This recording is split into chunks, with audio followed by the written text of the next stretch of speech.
আউয়ালে আমরা কি শিখব? মিলাদুন নবী পালন করো, সিরাতুন নবীকে লাথি মারো।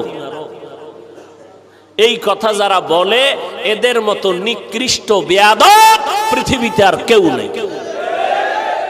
সিরাতুন নবী অর্থ কি বলছি একটু আগে মনে আছে? সিরাতুন নবী মানে কোরআন।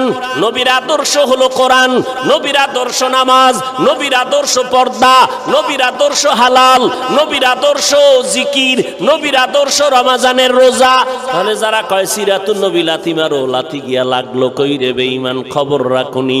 এত চালাকি কেন করতেছি? একমাত্র কোরআন হাদিসের কোনো জ্ঞান নাই।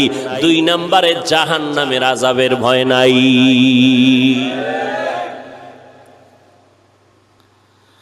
এরে নবীরা আশিকেই রবিউল আউয়ালে। এখন মিলাদুন নবী যারা পালন করবে, আমরা কোরআন হাদিস রিসার্চ করে দেখব আমার নবী কিছু করছেননি। যদি নবী কিছু করেন মিলাদুন নবী উপলক্ষে, তো উম্মতেরাও সেটা করতে পারে।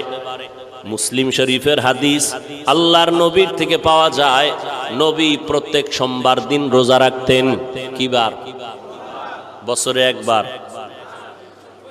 নবীর জন্ম হইছে রবিউল আউয়ালে, জীবনে একবার, একদিন, বার সোমবার। তো নবী রোজা রাখবেন, বছরে একবার রাখতে পারে। প্রতি সোমবার কেন রোজা রাখলেন? আমার নবী বুঝাইয়া দিলেন। সাহাবায়ে কেরাম জিজ্ঞাসা করলেন, নবী আপনি সোমবার দিন রোজা রাখেন কেন? আগামীকাল। কি কাল? আগামীকাল। নবী বলেন আমি 2 কারণে সোমবার দিন রোজা রাখি। এক, আল্লাহ যেদিন আমাকে দুনিয়ায় পাঠাইছেন ওই দিনটা ছিল সোমবার। আমি রোজা রাখার মাধ্যমে আমার মিলাদের শুকর আদায় করি। কিসের শুকর আদায় করি? মিলাদের শুকর। মানে কি? ইয়া নবী কও আর জেলাফি খাও। হ্যাঁ, আমি তো চ্যালেঞ্জ দিছি বাংলাদেশে, স্পষ্ট চ্যালেঞ্জ।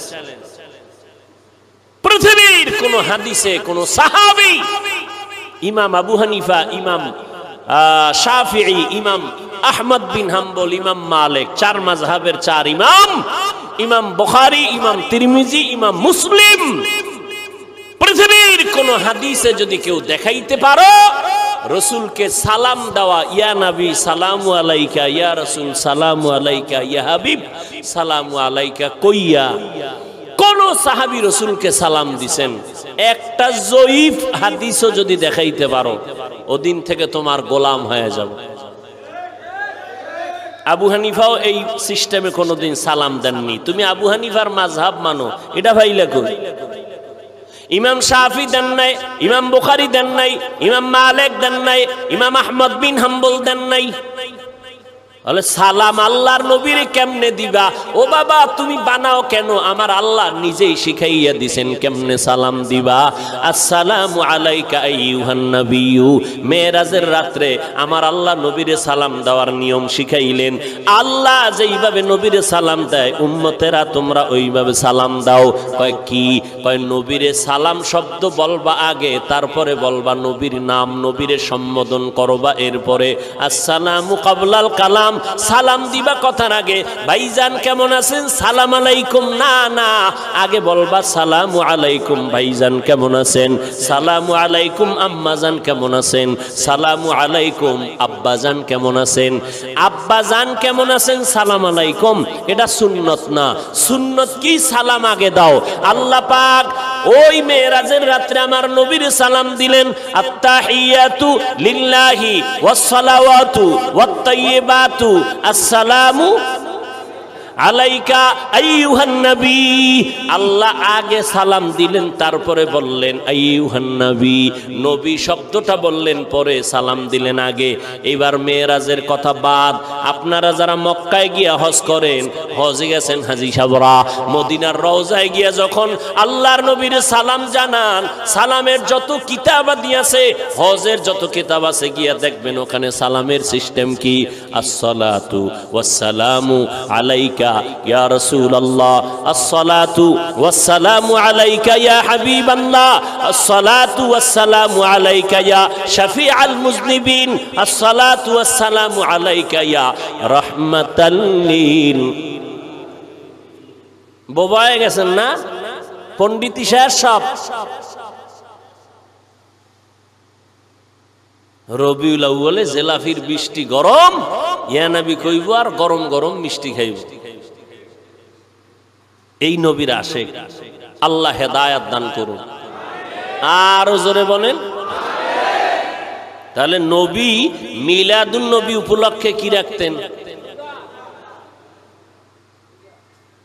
আপনারা তো আহলে হাদিস ভাইরা বলবে আমরা সহিহ হাদিস ছাড়া মানি না, এটা তো মুসলিম শরীফের হাদিস। এবার যাবা কই? নবী বলেন আমি দুই কারণে সোমবার দিন রোজা রাখতাম। এক কারণ আমি জন্ম হয়েছি সোমবার, আমি রোজা রাখি মিলাদের শুকর আদায় করি। দ্বিতীয় কারণ আল্লাহ যেদিন আমাকে কোরআন নাজিলের উদ্বোধন করেছেন জিবরাইলের মাধ্যমে, ওই দিনটাও ছিল সোমবার। আমি কোরআন নাজিলের সোমবার দিন রোজা রাখার মাধ্যমে কোরআন নাজিলের দিনটার শুকর আদায় করি। তাহলে মিলাদুন নবী উপলক্ষে নবী কি রাখছেন?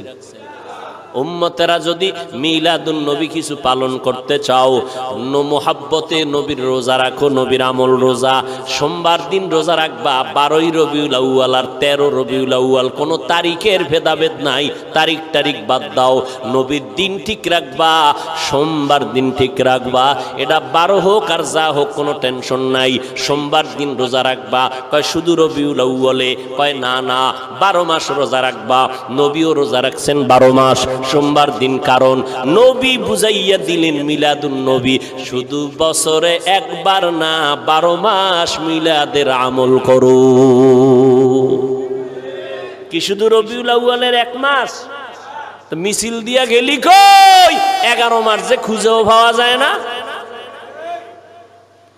রবিউল আউয়ালের 12 তারিখ বাজার গরম, বাকি 11 মাস গেলা কই বলো? মদিনার নবী প্রত্যেক সোমবার রোজা রেখে প্রমাণ করে দিলেন আমার মিলাদে খুশি একদিন হলে চলবে না, আমার মিলাদের খুশি থাকতে হবে 12 মাস। এটা আমগো সামনেও আয় না ভুলো, কারণ ধরা খায় যায় কই যারা ধর্মীয় জ্ঞান থেকে দুর্বল, এদেরকে দিয়ে ধোকা দেয়। দেখেন নবী নামাজ পড়লেন, রোজা রাখ, ওরা ওদিন রোজা তো দূরের কথা, ফজরের নামাজ নাই, বেপর্দা হইয়া এরপরে মিছিল, গলায় ফুল, ঘোড়ার গাড়ি বানাইয়া কত বাজে উদ্ভট উল্টাপাল্টা কাজ করে, আর কোনো সীমানা। আল্লাহ হেদায়াত দান করেন। কি নবীর মিলাদের বিরুদ্ধে বললাম? শুরুতেই বলেছি মিলাদ আমরা মানি কি মানি না। তবে আর একটা কথা, আপনারা ঢাকার শহরের অলিতে গলিতে পোস্টার দেখছেন, পোস্টার সাইয়্যিদুল আইয়াদ 90 দিন মাহফিল। কি হইব? আরে ভাই 90 দিন ওয়াজ হবে রাজারবাগ শরীফে। কথা কয় না? কি শরীফ? রাজারবাগ। কত বাগি জমিনের মধ্যে, দেওয়ানবাগি, রাজারবাগি, কুতুববাগি, কত বাগি বাই রইছে জমিনে। রাজারবাগিরা পোস্টার ছাপায় দিছে সাইয়্যিদুল আইয়াদ, একদিন হবে না 90 দিন হবে। সাইয়্যিদুল আইয়াদ মানে কি? কয় সব ঈদের সরদার ঈদে মিলাদুন নবী। খোদার কসম,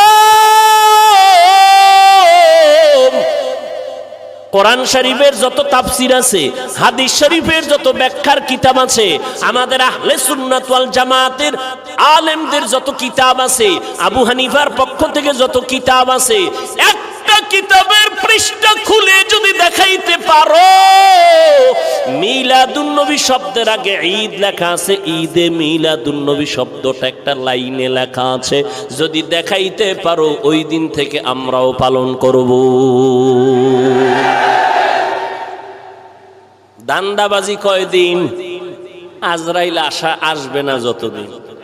আজরাইল যেদিন আসবে ওদিন সব মুখোশ উন্মোচন হয়ে যাবে। আল্লাহ হেদায়াত দান করুন। রসুলের সিরাত পাওয়ারফুল শব্দ, কারণ কান ধরে টানলে মাথা যেমন আসে, সিরাতুন নবী বললে মিলাদুন নবী ভিতরে আসে। এটা আলাদা বলা লাগবে না। রসুলের জীবন বলতেই তো জন্ম থেকে শুরু, কথা ঠিক না? তাহলে জীবন বলতে সিরাতুন নবী বললে মিলাদুন নবী বলতে হয় না, কারণ সিরাতের মধ্যে মিলাদ আছে না নাই? জীবনের মধ্যে জন্মদিন আছে না নাই? এজন্য আমরা সিরাতুন নবী পাওয়ারফুল শব্দ মানি, আমাদের আলাদা মিলাদুন নবী মানি স্লোগান দেওয়ার কোনো দরকার হয় না। কিন্তু যারা বলে মিলাদুন নবী কায়েম করো, সিরাতুন নবী লাথি মারো, কত বড় মারাত্মক কথা। ভাই আমাকে হিংসা করো, অমুক পিসাবরে করো, সেটা তুমি পিসাবেরে গালি দাও, আমারে দাও, তুমি রসুলের শানের শব্দ নিয়ে কেন কটাক্ষ করো? আল্লাহ হেদায়াত দান করুন। ভাইরা আমার, পয়গম্বরের আদর্শ, উত্তম আদর্শ নিয়ে আসলেন। কেমন নবীর উত্তম আদর্শ! আমার নবীর উত্তম আদর্শের মতো আদর্শ জমিনে আর নাই। মায়ার নবী কেমন দামি নবী, যার কোনো গুনাহ নাই। আম্মা জান আয়েশা বলেন, নবীর ঘাম বোতলের মধ্যে ভরে রাখতাম, আমরা মাঝে মাঝে নবীর ঘাম আতর হিসাবে ব্যবহার করতাম। কেমন মায়ার নবী আমার! নবী একদিন হাঁটতেছেন, নবী তো একদিক দিকে তাকায় হাঁটতেছেন, নজর নিচে, কিন্তু কানের মধ্যে আওয়াজ আসতেছে, পেছনে যারা কারা হাঁটতেছে। দেখেন না, এমপি সাহেব আসবে, চেয়ারম্যান আসবে, দলে সাঙ্গ পাঙ্গ আছে না নাই? ভাব অন্যরকম। আমি বক্তা হয়ে আসছি, আমার খাদেম খুদ্দমের অভাব নাই, গাড়ি হাঁকাইয়ে আসলাম। মদিনার নবী যাচ্ছেন কোথাও, পেছনে আওয়াজ আসতেছে, সাহাবায়ে কেরামের দল আছে। নবী জায়গায় বসে পড়লেন, সাহাবায়ে কেরাম বসে পড়লেন। সাহাবায়ে কেরাম জিজ্ঞাসা করলেন, নবী বসলেন কেন? বুঝতে পারি নাই। কয়, তোমরা আমার পেছনে হাঁটো, মানুষ মনে করবে আমি কত জানি দামি, আমার দবদবা আর কত শান শওকাত। আমি এটা দেখানোর জন্য দুনিয়ার মধ্যে আসি নাই। আল্লাহ পাক আমাকে চূড়ান্ত আদব শিক্ষা দিয়েছেন। আদাবানি রব্বি ফা আহসানা তাদিবি, আল্লামানি রব্বি ফা আহসানা তালিমি। আল্লাহ আমাকে আদব শিখাইছেন, আমি দবদবার সাথে হাঁটবো না, আমি ভাবসাব নিয়ে চলবো না, আমি একা একা চলবো।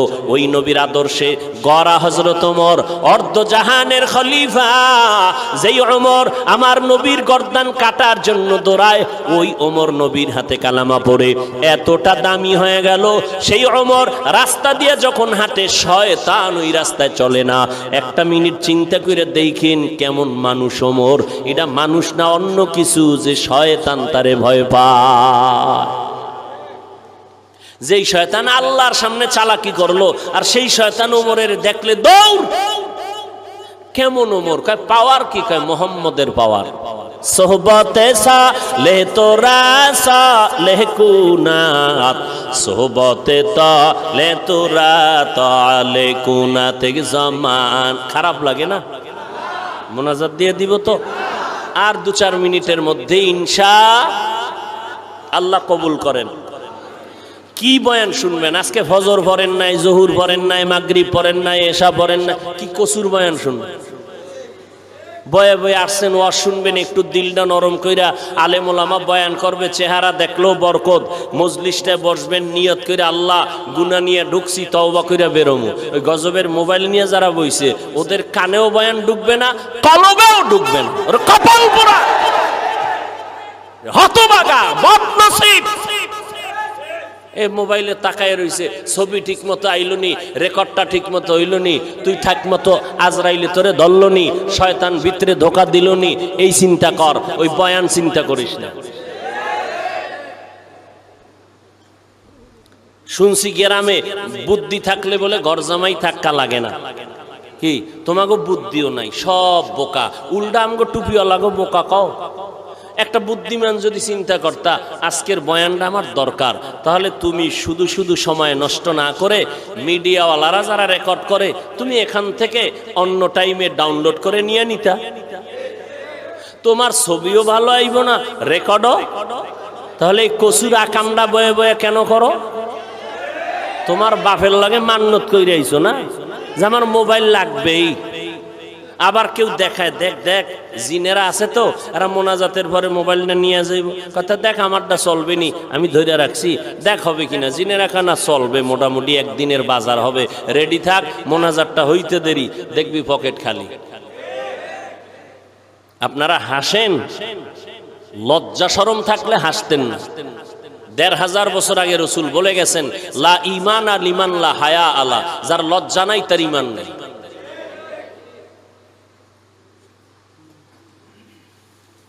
এই মোবাইলে কেমন গজব এনে দিল, ওই কত যুবকের তারমার ছিঁড়ে গেছে, পুরা তার ছিঁড়ছে।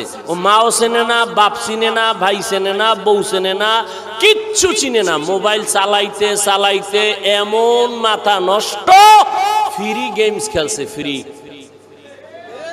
এবার তারমার ছিঁড়ে গেছে, কা ভাত খাবো না, মোবাইল মোবাইল মোবাইল, ঘুমের ভিতরে মোবাইল, বাথরুমে মোবাইল, অল টাইম খালি মোবাইল দাও, মোবাইল দাও, মোবাইল দাও।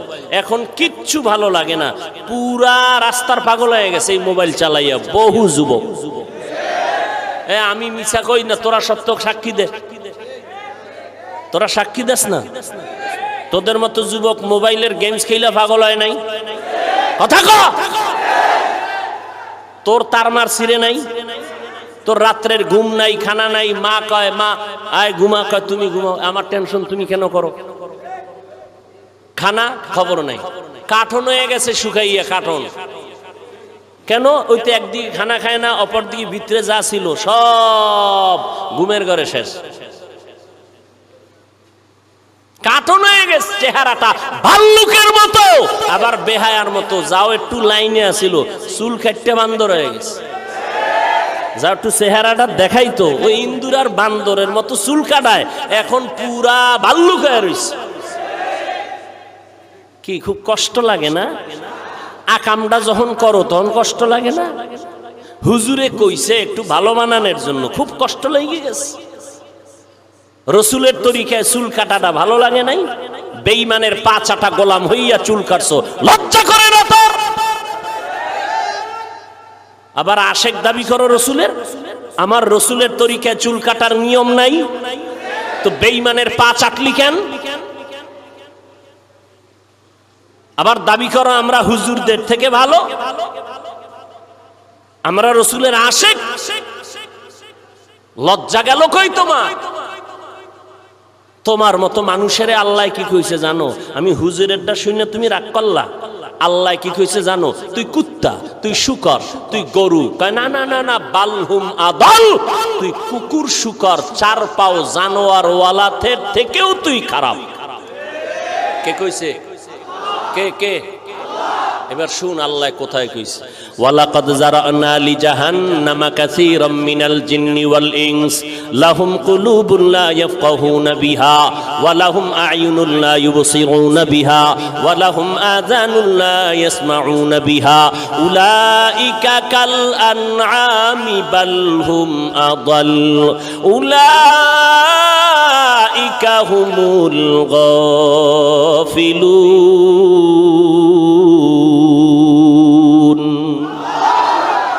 আল্লাহ বলেন অধিকাংশ মানুষ জাহান্নামী। অধিকাংশ মানে কম না বেশি? অধিকাংশ মানুষ জাহান্নামী। কেন? এদেরকে আমি আল্লাহ পাক কলব দিলাম, কলব দিয়া তারা ফিকির করে না, গবেষণা করে না। আমি চোখ দিলাম দেখার জন্য দেখে না, আমি কান দিলাম শোনার জন্য শুনে না। এই মানুষগুলো আল্লাহ কয় উলাইকা কাল আনআম, চতুষ্পদ জানোয়ার। কয় না, বাল হুম আদল, চতুষ্পদ জানোয়ারের থেকেও খারাপ। এতটুকু না, উলাইকা হুমুল গাফিলুন, এরা আমি আল্লাহর অবাধ্য বান্দা জাহান্নামী।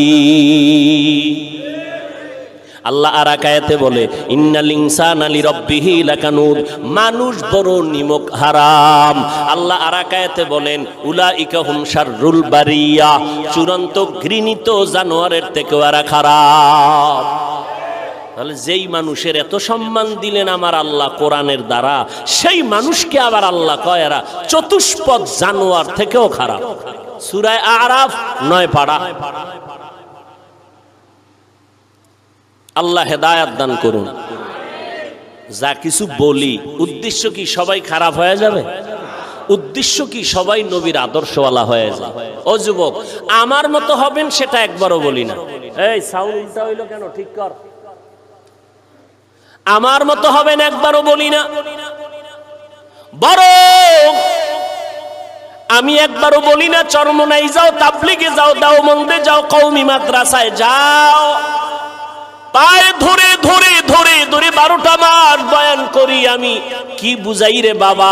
চরমনাই না গেলে গুনাহ হবে একবারও বলি নাই, তাবলিগে না গেলে গুনাহ হবে একবারও বলি নাই, কওমি মাদ্রাসায় না পড়লে গুনাহ হবে একবারও বলি নাই, ও ভাই দেওবন্দীদের কাছে না গেলে গুনাহ হবে একবারও বলি নাই। সারা জিন্দেগির চিৎকারের আওয়াজ হলো দুইটা, ও বান্দা জীবনে যতদিন বেঁচে থাকবা গোলামি করবা আল্লাহর, আদর্শ মানতে হবে মদিনাওয়ালা নবীর। এই আদর্শ মানতে গিয়া তুমি চরমনাই যাওয়া কোনো বাধ্য না, তুমি তাবলিগে যাওয়া বাধ্য না, বরং যারা স্কুলে পড়ো আলহামদুলিল্লাহ, কলেজে যারা লেখাপড়া করো আলহামদুলিল্লাহ, আমাদের মাদ্রাসায় তোমার আসার কোনো দরকার নাই। কোনো মৌলবী যদি তোমাদের দাওয়াত দেয়, আমি হাফিজুর রহমান বলে গেলাম, তাদের দাওয়াত তুমি কবুল করবা না, কারণ আমার মাদ্রাসায় আলেম মুহাদ্দিস মুফতি মুফাসসির ছাত্রের অভাব নাই। আমার মাদ্রাসায় ছাত্র অনেক অনেক অনেক, ঘুমানোর জায়গা দিতে পারি না, খানা ঠিক মতো দিতে পারি না, গোসলের জায়গা দিতে পারি না, বরং আমার দেশে আলেম ওলামার দরকার পড়বে না, আমার দেশে অভাব হইল আদর্শবান ডাক্তারের, মুসলমান আদর্শবান ইঞ্জিনিয়ার নাই, মুসলমান আদর্শবান একজন কলামিস্ট নাই, মুসলমান আদর্শবান সাংবাদিক পাই না, আমার দেশে মুসলমান আদর্শবান প্রফেসরের বড় অভাব, আমার দেশে মুসলমান আদর্শওয়ালা মুসলমান এমপির অভাব, মন্ত্রী সাহেবের অভাব, আদর্শবান মুসলমান একজন ডিসি এসপির অভাব। আজ যদি আমার সোনার বাংলায় প্রত্যেকটা থানার ওসি এবং জেলার এসপিডিসি যদি মুসলমান আদর্শওয়ালা নামাজি হইতো, আমগো কোরআনওয়ালাদের কোরআনের বয়ান করতে কোনো পেরেশানি লাগতো না। অতএব স্কুলে পড়ো, কলেজের মধ্যে পড়িয়া ডাক্তার হও, ইঞ্জিনিয়ার হও, সাংবাদিক হও, প্রফেসর হইও। বান্দা তুমি একজন ভালো লেখক হও, একজন ভালো কবি হও, তবে অনুরোধ বেয়াদব হইও না, দুশ্চরিত্রবান হইও না রে বাবা। কারণ বহু ডাক্তার আছে আদব কায়দা নাই, আদর্শ নাই, ডাক্তার হইয়াও তো আমার নবীরে গালি দেয়, ইঞ্জিনিয়ার হইয়াও তো আমার আল্লাহর বিরুদ্ধে কথা বলে। এই মানুষটাকে দুনিয়ার কোনো মানুষ ভালো জানে না। ও পর্দার আড়ালের আম্মা জানেরা, আপনাদেরকে বলতেছিলাম, আগেও বলেছি, আপনারা যদিও নবী না, তবে নবীদের মা, আলেমদের মা, সাহাবায়ে কেরামের মা, আপনারা জান্নাতের নারীদের সরদারিনীর বোন, হাজেরা নবীর মেয়ে ফাতেমা রাদিয়াল্লাহু আনহার মতো নারী, খাদিজা রাদিয়াল্লাহু আনহার মতো নারী, আয়েশা রাদিয়াল্লাহু আনহার মতো নারী। কিয়ামতের দিন 4 জন মহিলার জন্য জান্নাতের 8টা দরওয়াজা খোলা দেওয়া হবে। 8টা দরওয়াজা দিয়া প্রত্যেক দরজায় ডাকবে, আসো আসো তাড়াতাড়ি জান্নাতের মেহমানখানায় আসো। কয়জন নারীরে ডাকবে? 4 জন নারীকে ডাকবে। এর মধ্যে একজন হবে ঈসা নবীর মা মারিয়াম আলাইহিস সালাম, যিনি জান্নাতের মধ্যে আমার রাসূলের সাথে বিবাহের ব্যবস্থা হয়ে যাবে। ওই জান্নাতের ময়দান থেকে 8 দরওয়াজা হাসরের ময়দানে ডাকবে। 4 জন নারীর জন্য 8টা দরওয়াজা খোলা। প্রথম দরওয়াজা থেকে 8ম দরওয়াজা পর্যন্ত সব দরওয়াজা থেকে আওয়াজ আসবে, দারোয়ানেরা বলবে, আসো মেহমানখানা তৈয়ার হয়ে গেল, কোনো হিসাব নাই, সূর্যের আলো টালো দেখার দরকার নাই, দ্রুত জান্নাতের মধ্যে ঢুকে যাও। একজন বিবি মারিয়াম আলাইহিস সালাম, ঈসা নবীর আম্মা জান, কি পরিমাণ কষ্ট দিছিল আম্মা জান মারিয়াম আলাইহিস সালামকে। এত পরিমাণ কষ্ট, খেজুর গাছের সাথে বেঁধে কি পরিমাণ বেত্রাঘাত করেছিল বেঈমানেরা। বলে, বাপ সারা সন্তান কেমনে আসলো? ঈসা নবী মায়ের কোলের মধ্যে বৈশা জবাব দিয়েছিল। আল্লাহ তাআলা ঈসা নবীর জবান খুলে দিয়েছিলেন শিশুবেলায়। আল্লাহ তাআলা ঈসা নবীকে অল্প বয়সে কিতাব দান করেছিলেন। আর একজন নারী খাদিজা রাদিয়াল্লাহু আনহা জান্নাতের 8টা দরওয়াজা দিয়ে ডাকবে, ও খাদিজা আসো, জান্নাতের 8 দরওয়াজা খোলা। ও আব্দুল্লাহপুরের আম্মা জানেরা, ভালো